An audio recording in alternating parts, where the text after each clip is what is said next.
Hey everyone. So, in a world that's just packed with big businesses, what does it really take for a company to be, well, super? We've been digging into the research, and you know what? The answer might not be what you think. Let's get into it. Okay, so when I say super company, what's the first thing that pops into your head? Is it just about being the biggest, the one that makes the most money? Well, the sources we're looking at today suggest it's actually something much, much deeper than the bottom line. And here's the answer, right here. Conscientious corporate conduct. I know, that's a bit of a mouthful, right? But all it really means is that a company behaves responsibly, with a conscience. It's about a real commitment to doing the right thing. And it all comes down to two essential pillars. Let's start with the first pillar. And honestly, it's arguably the most important one. Actions, not words. Because, at the end of the day, talk is cheap. Real, lasting impact comes from what a company actually does. So this pillar is all about something called stewardship. It's this idea that a company isn't just a business, but it's also a guardian, a protector of the environment. And true stewardship isn't just a passive thing. It means you're taking an active role in preserving our planet for the future. Now, what's really fascinating here is how this whole process is broken down. It's not just about deciding to do good things starting today.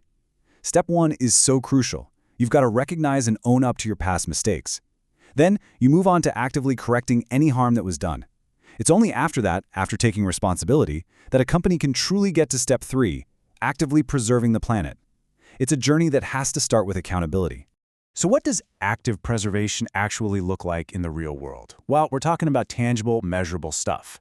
Things like totally rethinking how you do things to reduce waste, or making big investments in clean energy, like solar and wind, and taking direct action to protect natural resources.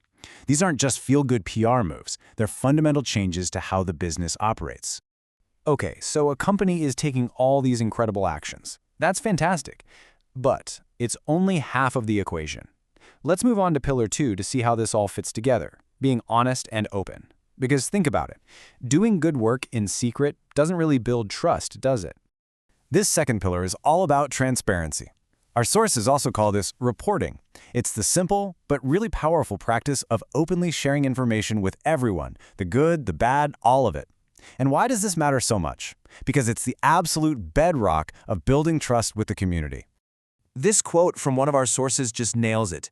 It's not just about showing off your wins. The key word here is being honest about the efforts, the struggles, the challenges, the whole journey. That kind of honesty is what makes a company feel real and, in the end, trustworthy. To make this idea a little more solid, the source material gives us this really memorable example. Imagine a company publishing an annual good deeds book. It's a report that doesn't just show you the financials, but it clearly lays out how they've helped people and the planet that year. It's a real, tangible promise of transparency. All right, so we have our two pillars, action and honesty.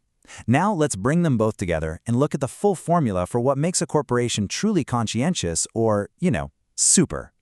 And this is a really critical point, because it shows why you absolutely need both of these pillars working together. I mean, if a company is doing amazing work for the environment but never tells anyone about it, those efforts go completely unnoticed. They can't inspire anyone. And on the flip side, if a company talks a big game about being green, but there's no real action to back it up, well, those are just empty words, right?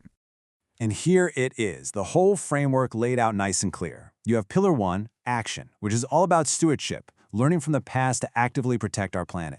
And then you have pillar 2, honesty, which is all about transparency, building that vital community trust by sharing the whole story. They're two sides of the very same coin. So here's the bottom line. When these two pillars work in tandem, they do way more than just make a company look good. They create this powerful cycle of accountability and trust. And that cycle is absolutely essential for building a truly sustainable future, not just for the business, but for every single one of us. So, we'll leave you with this question to think about. Now that you have the formula, action plus honesty, how are you going to look at the companies around you? How will you spot the ones that aren't just talking the talk, but are actually truly walking the walk?